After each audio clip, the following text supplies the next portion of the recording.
Hello, everyone. Welcome to this session on cloud native chaos engineering for databases. My name is Karthik. At the outset, I'd like to thank the organizers of the Varkuna Live conference and also the folks at the Data on Kubernetes community for giving me this opportunity today to present about cloud native chaos. Really excited to be speaking at this event. So thank you all. So we're going to talk about what cloud native chaos engineering is. It's a subcategory. I'm sure a lot of you are already aware of what chaos engineering is. So we'll talk about what this cloud native spin is on chaos. And we'll demonstrate how you can use Litmus Chaos, which is an open source project or a framework for doing cloud native chaos engineering. And we'll use that to inject some faults on databases. We carry out a couple of interesting chaos experiments. That's what we're going to do today. So before we proceed and talk about the cloud native chaos engineering principles, and before we do those interesting demos, a little bit about myself. My name is Karthik. Like I said, I'm the maintainer of the Litmus Chaos open source project. It is a sandbox project within CNCF. I've had an interesting journey, most of it involved with data. I started as a storage QA engineer at LSI and NetApp and moved on to doing testing of software-defined storage solutions in CloudByte. And I was introduced to the world of Kubernetes and containers through my role as a DevOps and automation engineer at Maya Data. And Maya Data happens to sponsor an open source project called OpenEBS, which is also another CNCF sandbox project, which provides a container attached storage solution. It is basically a stateful a solution for stateful workloads on Kubernetes. You could use OpenEBS for your stateful storage needs. And we actually started Litmus Chaos as a project that was going to fulfill the resilience testing needs of OpenEBS. It was focused on data in the initial days, and later it acquired a roadmap of its own. We basically came up with a more sophisticated framework that could be used for all kinds of workloads on Kubernetes. And now we could also use Litmus to inject chaos on what we call as regular infrastructure entities or the legacy entities like EC2 instances or VMware VMs, etc., not just workloads on Kubernetes.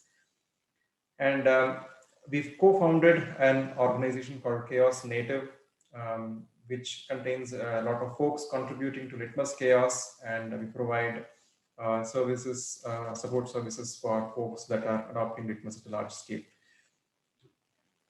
Today, we are going to talk about chaos engineering a little bit. I'm sure you all know about it. We'll dwell on what it is. And then we'll talk about what cloud native chaos is. I'll introduce you to Litmus, and then we'll do a couple of cool experiments. In this time of the pandemic, I would like to use this analogy of a vaccine. So chaos engineering is like vaccination. We inject harm into your applications or services or infrastructure, and then we build immunity from outages. Outages are very costly. I'm sure you all have seen outages on different popular frameworks that we use on a day-to-day basis, and how frustrated we become when things are not working. And it also costs a lot of dollars. Thousands of dollars are lost in a minute for the organizations that provide those services. So chaos engineering is a discipline that helps you to, or that basically encourages you to inject controlled failures in your systems and look at how the application or infra is behaving. So you hypothesize around what would happen when you inject a particular fault, and your hypothesis is then proved or disproved, and you measure a lot of things along the way. And if things are not according to how you like it, you go back to the drawing board and fix stuff. So that's what chaos engineering is in general. And the reason we want to do it is because downtimes are very expensive, like I mentioned. So this particular slide talks about a continuous feedback loop, and it talks about proactive testing in production.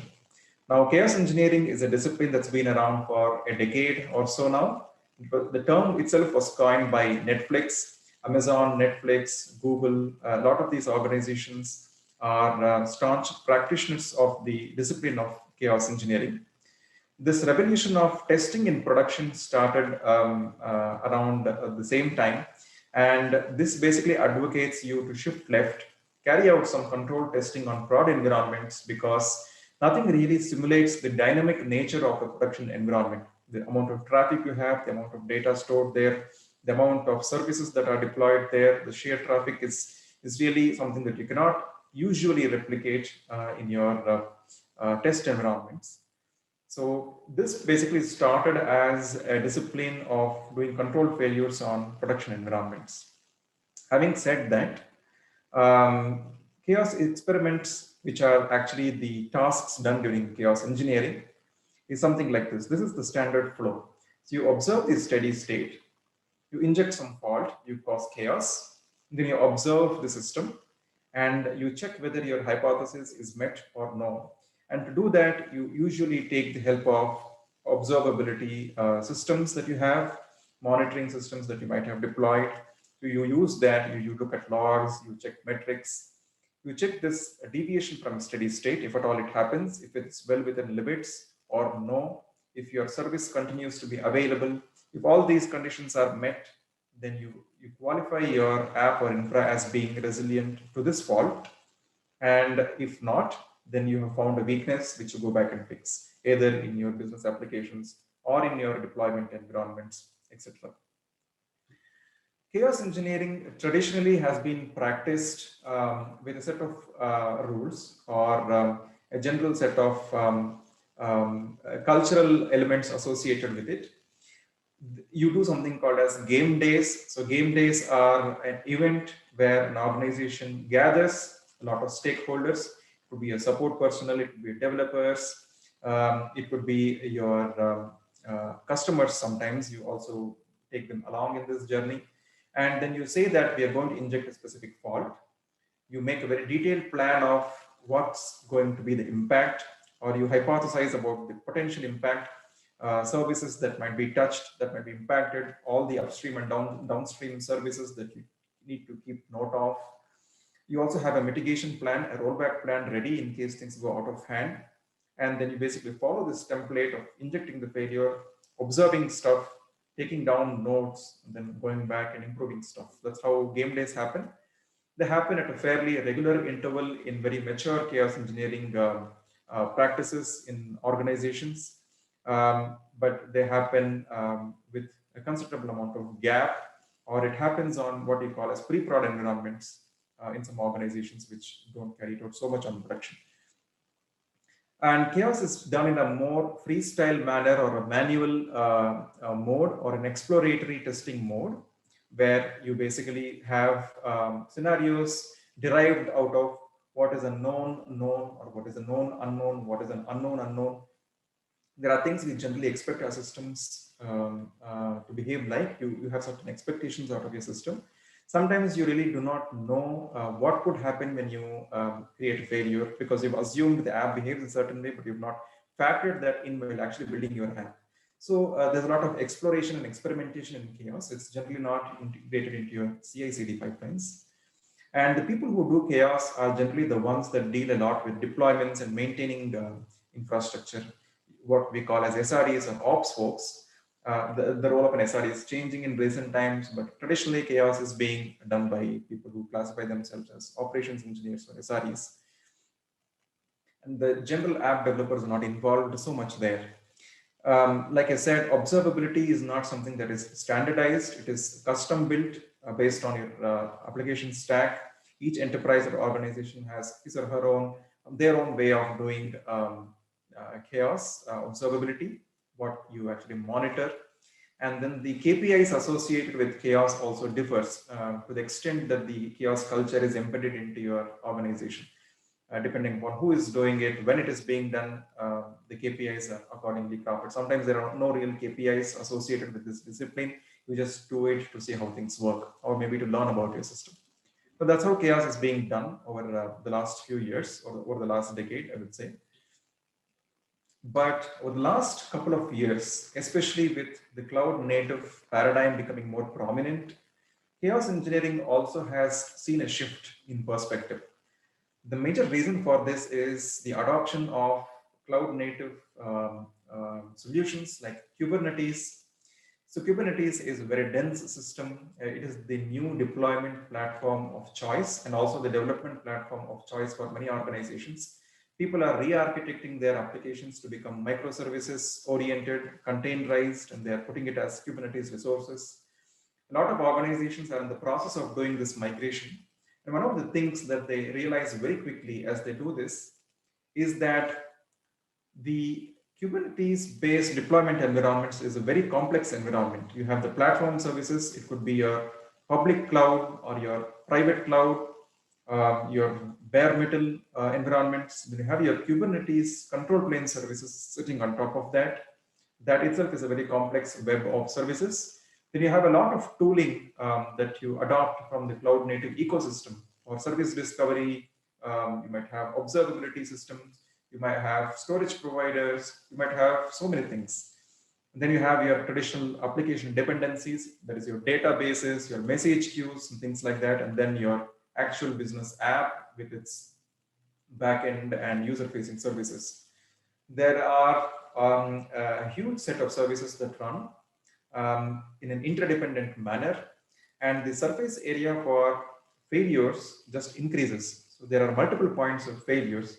So people who are migrating to Kubernetes or re-architecting their applications want to really test out what happens when there are different kinds of failures, and they want to do that before they go to production. They want to do it a lot in staging environments and pre-prod and test environments. So chaos engineering, from being something that is typically done on prod in a very controlled way at very specific periods of times and game days, is now converting into a practice that's more liberally and widely adopted even before you hit production, and is being done by all sorts of developers or engineers in the cloud native world.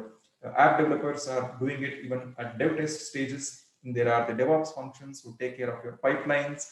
And then there are actually SREs who are looking at your production or deployment environments. So all kinds of folks are looking at chaos engineering with renewed interest.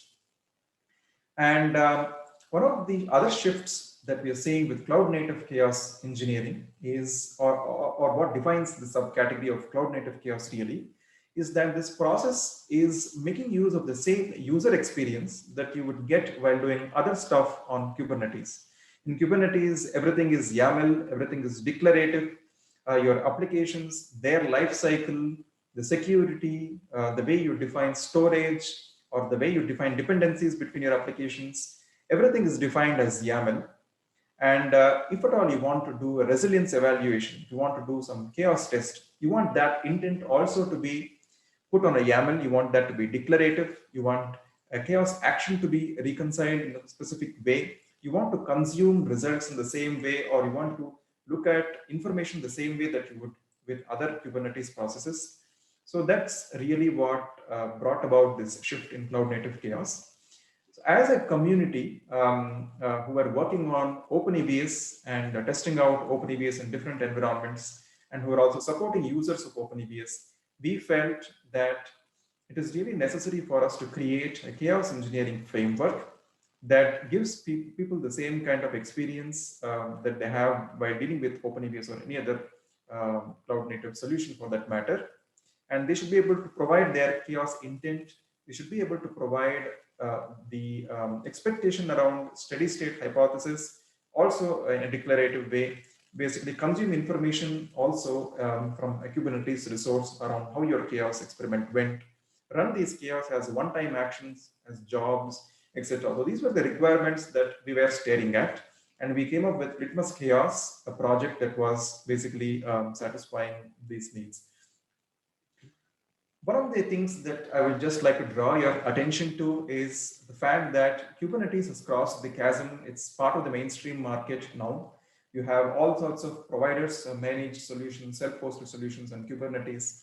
Whereas cloud native chaos engineering is still not crossed the chasm. It's in the early adopter phase, and there are some very interesting projects around it. There are some enterprise projects, enterprise products available, closed source products available, and there are a lot of enterprise worthy open source projects available in this space that are available on the CNCF landscape. we try to define as a community some principles around cloud native chaos engineering. And at this point, I'd like to draw your attention to what are the traditional principles of chaos engineering. So it talks about building the hypothesis around steady state, trying to simulate a lot of real world events, running experiments in production eventually, and automating your experiments to run continuously, trying to do controlled failures and specifying the blast radius. So these are some of the standard principles that the chaos engineering world has in practice. And then we created this category of cloud native chaos engineering. We created some principles for that as well. So one of the things is we felt it has to be open source and community collaborated, because that's how you will get a varied set of real world events. So for people doing different kinds of workloads in Kubernetes, there are different chaos experiments in their mind, different kinds of faults. So unless it is a community collaborated effort, you will not have an exhaustive list of experiments to choose from. So the principles that we're trying to define here not only apply to the practice of cloud native chaos engineering, but it also applies or describes projects or products implementing chaos engineering. So this is how we looked at it. So one is about real world events, and you will get that if you are collaborating with the community. Another is about open API and lifecycle management. So it's about having a standard way to define a chaos experiment, the ability to specify blast radius, the ability to identify infra components or applications or services for doing chaos or the subjects of chaos. When would you roll back stuff, or how would you roll back stuff? How would you manage the resources that run on your clusters for doing chaos? So all this we felt is best defined or standardized using the Kubernetes APIs. And for that, we did not look beyond the CRDs. So CRDs themselves are APIs. So we are trying to define your chaos intent, your hypothesis, your blast radius control, everything in a declarative way as Kubernetes CRs.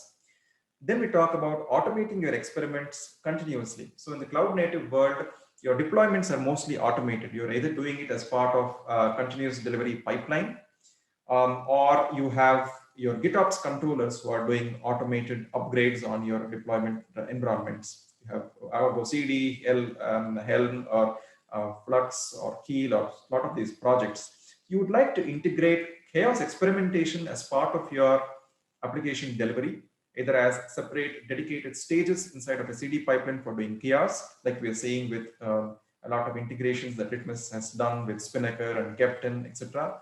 Or you might be looking at triggering your chaos experiments when an app is upgraded. So you subscribe to changes to your application on your cluster as caused by these GitOps tools, and then you trigger chaos for sanity.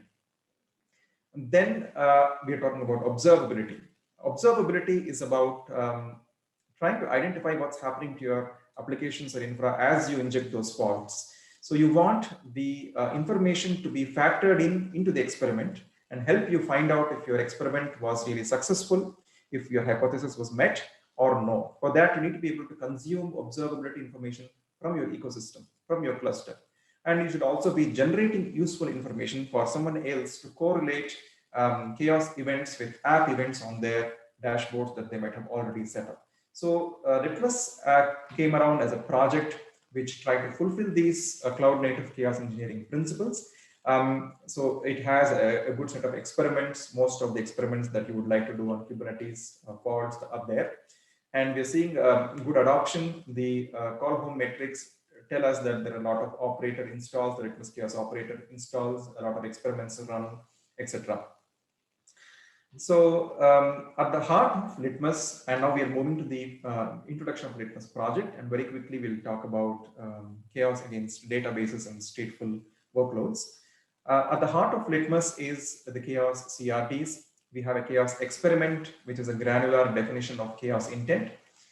You have the concept of being your own chaos, BYOC in Litmus, where you can take your own chaos tests, your homegrown chaos tests, wrap it inside of a container, test it out as a job, and define it as a chaos experiment CR in Litmus and publish it on a chaos hub that you can see.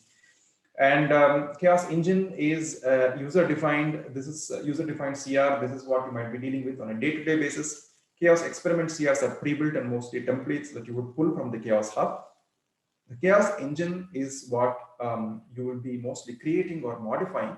And this is where you bind an instance of your application in your cluster with a specific fault, and then superimpose a lot of run characteristics, your steady state hypothesis, your experiment information around what are the scheduling policies, what are the resource limits you want to give to your experiments, that is the resources that get created when you run the experiment, the pods, the deployments, etc. And basically, when do you want to abort stuff, and all this information is provided in the chaos engine. Chaos result is runtime generated by the experiment execution, and it holds details on the verdict of the experiment and information around whether your individual steady state hypothesis constraints were met or not met. And all of this is wrapped inside what we call a chaos workflow. So the chaos workflow is essentially an Argo workflow. You might be familiar with the Argo project, but it is an instrumented Argo workflow that understands Litmus. So basically install an experiment from the Chaos Hub, you create a chaos engine, you run it, and based on what the result is, the overall status of the workflow is determined. In a nutshell, Litmus looks like this. So there is a cross-cloud control plane, what we call as the Litmus portal. And you could do chaos against clusters where the portal is installed. And also you can register other clusters into the portal as targets.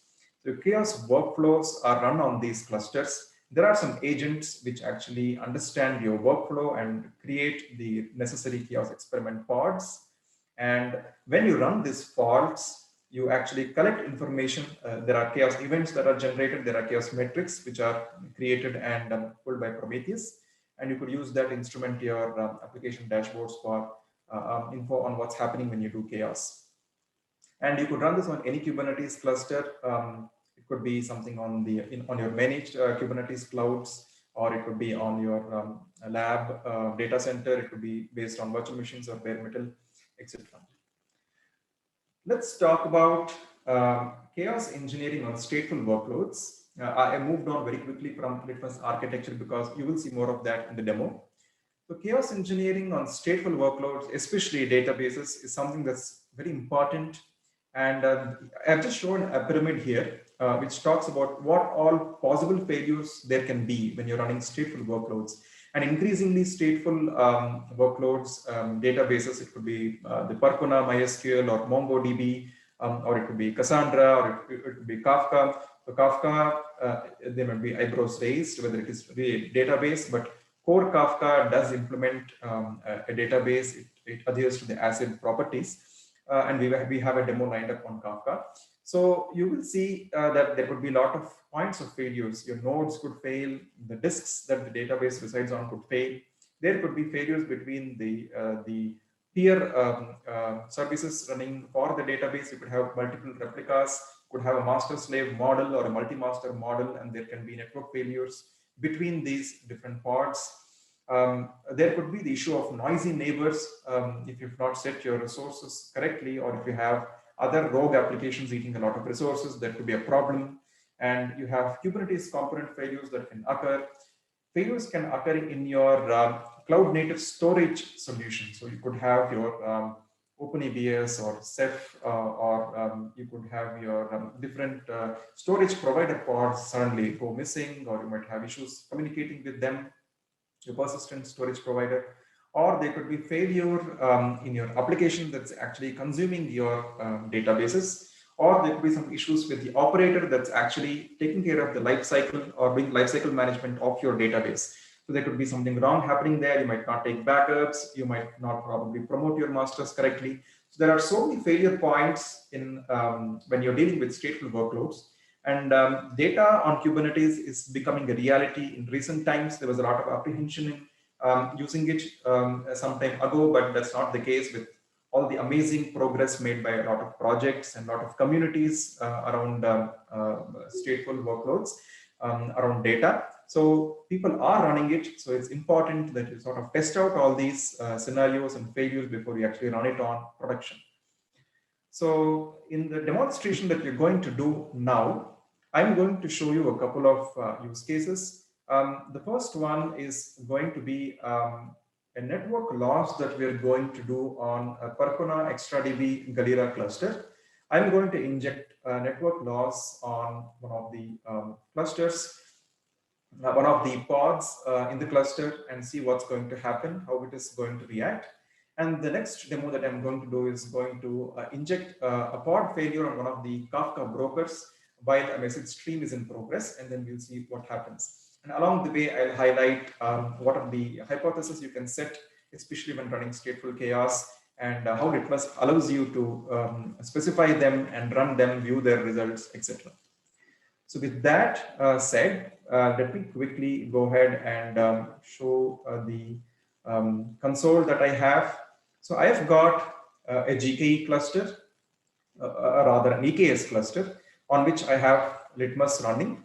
You can see that I have installed the Litmus agents and the control plane. The process of doing this is very simple. You just need to apply a Helm chart, or you just can take this manifest from the Litmus repository and do a kubectl apply, and things will come up. So you will get what we call as a Litmus portal, and it looks like this. You will be the owner of a demo project that you set up, but you can also invite team members into your project, and you can give them different permissions. They can be an editor, or they can be a viewer, etc. And Litmus allows you to create and run what we call as chaos workflows against agents. So these agents are the clusters that are going to be the subjects of chaos. This is the Kubernetes cluster. The self agent indicates that the cluster that is going to host the portal, or that hosts the portal, is basically auto-registered, and it's ready for chaos, and it's active. You could connect other clusters, you could connect external agents to the Litmus portal and have a single place from where you can do your chaos against different clusters. So once you have this portal up and configured, you will see that there is an embedded chaos hub. The chaos hub is like an open marketplace for chaos. So developers can contribute their experiments here, or they can pick experiments from here. There are different kinds of Kubernetes pods, mostly in the generic category of experiments that you see. We are going to use the generic pod network chaos experiments upfront now. So before I go and do the chaos, I'll talk about what we are going to do and what the hypothesis is. So there are three Percona PXE cluster nodes that I have, and I'm going to inject a network loss on one of them for the case B that has been described in this scenario. That is, I'm going to inject 20 seconds worth network loss against one of the Percona pods, and I'm going to have some load running at this point. There's going to be a sysbench client that's going to run some DB load. Let me just trigger that here. And this is going to start some traffic on my Percona cluster. And when I inject this particular network loss, we are going to see what happens with respect to the quorum. So there's a parameter, and I've picked this demo from Vadim's talk in another event called Chaos Carnival. So there is EBS suspect timeout parameter, which has a 5-second default. And this basically tells you how long the nodes will wait before forming a new quorum. I'm going to take out one of these nodes, one of these pods, and I expect that my IO is not going to be disrupted. My sysbench load is going to continue, and the quorum is going to be reformed with the other two Percona pods that are already there. So this is a multi-master synchronous replication that's happening. So my IO should still continue, and after the chaos duration completes, the node gets back into the quorum, and it is able to sync the data and proceed. So this is my hypothesis, and I want to check whether this is true. So this is a very simple scenario, but there are a lot of complex stuff that you can do with your chaos on databases. So I've got the PMM monitoring setup, the Percona monitoring, which shows me a dashboard here, and it shows that I have got some traffic running with the sysbench load that I have run. Let me go ahead and use the Litmus chaos workflows to inject the desired chaos. I'm going to schedule a workflow, and I'm going to select the self agent, and I'm going to import a YAML that I've already created or handcrafted, and I've placed it in my workspace. So I'm just going to select that, and I'm going to select the YAML called Percona extradb 30s.yaml. I'll very quickly show you how a workflow looks like. And this particular preview is going to tell you how many steps there are in the workflow. So you can visualize your workflow as it occurs using Litmus. And there are two steps essentially here. I'm going to pull the experiment pod network loss experiment template from the Chaos Hub. Then I'm going to run the Chaos engine, which is going to map the network loss experiment against the Percona application. So you could assign some weights or criticality to your experiments, and this will help you in getting a relative resilience grade for your workflow. And it's pretty useful when you have multiple workflows and your application has varying degrees of maturity to different pods. Right now, I have just one experiment, so I'm just constructing this with all points assigned to the same experiment. And you can take a look here. I'm just going to view this YAML to show you how a Chaos workflow looks like. So it has two steps, as you can see. There is a Chaos experiment CR that is being pulled from the hub. Then there is a Chaos engine. This Chaos engine is basically going to induce a pod network loss fault against Percona application residing in Percona namespace, the pods being defined by this label and its of kind stateful set. I'm doing this experiment with a duration of 30 seconds. That is, the network loss is going to be available for 30 seconds. And I've given some details here on the pods that I'm going to impact and information around the environment that is going to be used for this chaos. And I've also got a probe, as you can see, it's called a KTES probe. This is the way I define my steady state hypothesis. I want my client load, the sysbench load, to continue without any issues. And the way I am providing that information is I want to see that a pod called sysbench client is always running. If it fails, if IO fails, this pod is actually going to crash. But I have expected that I'm going to expect that it's always going to be running. And I've set a KTES probe to check this continuously throughout the duration of the experiment. There are different kinds of probes that you can provide. I'll show you a different probe in the next experiment. But this is the experiment flow. And let me finish, clicking finish. It's going to start a new workflow. And you can track the workflow status here. It's going to give you a visual representation of the individual steps associated with the chaos experiment. Now I've got a lens setup here, which shows you the Percona namespace and the Litmus namespace. You can see there's a new experiment pod called as the pod network loss experiment pod that's created, and it's going to inject the necessary failures. At this point, let me go ahead and show you that the IO has actually stopped for a brief while. This is actually 5 seconds. As you notice, the timeout for the variable or the tunable that we earlier saw was 5 seconds. So we've got 5 seconds worth of stoppage of IO, but the tool actually tolerates it and continues because the quorum is reformed and stuff is working like they should. I've instrumented the Grafana dashboard, the PMM dashboard, with some Litmus chaos metrics. So you can see the annotation here. So there is this red area, which is essentially telling you this is the period when the chaos is active. And you can see that the size of the Galera cluster went down during the chaos because it was thrown out of the ring or the quorum, and then it's going to rejoin. So this is the period when chaos is active. You can also see the impact against your IO. So the IO sort of went down very briefly. There's a small downward spike, and then it has continued afterwards. There are a lot of other things that you can measure, which is very important for you, and you can factor them into the steady state hypothesis of the experiment using different probes, like the Prometheus probe. You can gauge metrics directly there, and you could determine the success of your experiment based on that. My workflow is completed. You can see this visualization here. And if I click on this graph, I can actually see the logs of the experiment pod. And this is basically fetched dynamically. You can see that the chaos was injected and some constraints that I had mentioned that my IO should continue has actually passed. And that is reflected in your chaos result. So the chaos result is the CR, which I said has details about your constraints and also gives you a verdict based on whether the individual constraints succeeded or failed. You also have a probe success percentage here. This percentage is used in the resilience grade calculation. And these results are also the source for the metrics that you would see on Prometheus. So you actually have something called litmus metrics. So you've got a lot of metrics here. I use the litmus awaited experiments to annotate my Grafana, but there are other stats that you get here which you could construct some useful dashboards on. So that was about a simple experiment that we did on Percona database.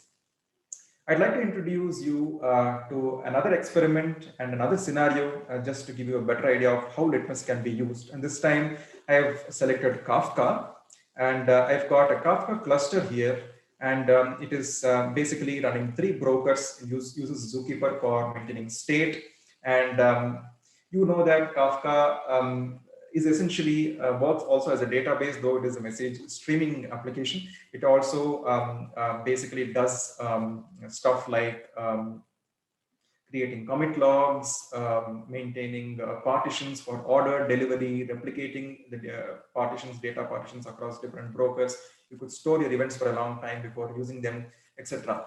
So this is very relevant to our discussion. And what I'm going to do as part of the hypothesis here, and let me just show you what the hypothesis and use case is in case of Kafka. So what we are going to do is we are going to run a simple message stream. I'm going to launch a test pod, a load pod, which I also call as a liveness pod, which is going to do a message stream like this. It's a very simple string accompanied by timestamp. I'm going to do this via producer and consumer sidecar on a pod. And I have set a message timeout at my consumer side. And I'm going to identify the partition leader for this message stream that I'm generating. This is a single topic, single partition message stream, but the partition is replicated across different Kafka brokers. And I'm going to select the partition leader, and we find out the partition leader via some logic within the experiment that makes use of Kafka API. And then we are actually going to go ahead and kill that partition leader. And that triggers off a failover with other brokers carrying on with the duty of processing these messages. And if at all it happens to be a controller broker, then the failover is accompanied by an election as well. It probably might take more time. And I'm going to hypothesize about my message stream continuing irrespective of these failures. And I believe that the message timeout that I've set is going to be good enough to withstand these failovers.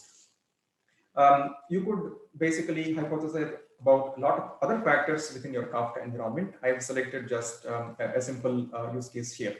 And along the way, as we do this experiment, we're also checking for some other important constraints that I expect my experiment or expect my infra and application to honor. I'm going to look at under-replicated partitions. I believe that when I start my chaos and when I end it, I should not have any under-replicated partitions, which means my brokers should have recovered. And at no point should I have offline partitions. I should not have data unavailability. And while under-replicated partitions is something that I check only at the beginning and end of chaos, offline partitions is something that I'll check throughout the chaos duration. So these are what I have as my steps. So let me go ahead and schedule a workflow. And I'm going to select the same agent because I have Kafka running here as well. So let me go ahead and check Kafka and uncheck Percona, just for ease of visualization. And yeah, here is my Kafka instance stateful set with Zookeeper. So let me go ahead and do the same thing. I'm going to import a YAML that I already have. And this is basically going to show me the Kafka experiment. It has 2 steps again, installing the chaos experiment and creating the chaos engine. I'm going to schedule this just once, and I'm going to show you the YAML here. Looks very similar to the Percona one, but the application here is different. We are targeting Kafka, and the fault also is different. We are doing a pod delete experiment here. As you can see, it's right here. We're doing a pod delete and not the network loss, as we did with the previous experiment. It's called as a broker pod failure. And you can see there are different constraints. I've used a Prometheus probe. I have provided a Prometheus endpoint on my cluster. This is the load balancer URL. And I've got the PromQL query that I am doing. And I've got a criteria against which I'm going to match. And the under-replicated check is being done at the edges, at the beginning and end of chaos, whereas the other checks that I'm doing, the offline partitions count, is being done in a continuous manner through the chaos duration. It's called mode continuous. And I also got one more check. This is basically to see if my message stream is going to be running without faults. And for this, also I've used the continuous mode, and I've used a different probe called as command probe. I'm doing a kubectl command that gives me the status of the consumer container, and I always expect it to be ready. So these are the constraints I have. I also gave some environment information, and I gave a 60-second message timeout, which I believe is good enough for the EKS cluster that I'm using today. So that's how this particular workflow looks. And if I go ahead and run it and look at the workflow visualization graph. So this is going to create some pods inside of the chaos namespace, the Litmus namespace. So use individual chaos workflow pods are going to implement the Argo steps that we mentioned of installing the experiments and running the engine. You can actually see that there will be a Kafka broker pod that's going broker pod failure experiment pod that's going to come up here. And it's also going to create the liveness or the load pod in Kafka namespace. Yep, so it's got created here. So this is actually going to create a pod here in the Kafka namespace for doing the message stream. And once that comes up, I'll take you to the Grafana dashboard for Kafka to show you what's happening when the chaos occurs. Yep, so we have the liveness pod here. So that's going to start doing the messages. Let's go to the Kafka dashboard here, the Grafana dashboard. There's some load that you can see come up here. There are some messages, some topics are starting to run now. And the chaos injection has actually started. One of the brokers is going down. You can actually see that it's Kafka 1. This is the partition leader that's going down. And there is some under-replicated partitions, as you can see. And the active controller also got killed and it got created. So there's a leader election that has happened. And the controller that was taken down not only was the partition leader, but also happened to be the active controller. So that's gone down and come up now. And it's got a readiness probe with an initial delay second. So it's going to take some time for this to recover and become green. So during this process, I need to see that my message stream continues without failing. And for that, let me take a look at the logs of the Kafka consumer. You can see that the message stream is actually running. It's not broken. So that's good news. I think the message timeout that we set was good enough. So at this point, I can also take a look at what's happening to my other checks. There was the offline partition check that we wanted to perform. So you can see that that is good as well. There are no offline partitions.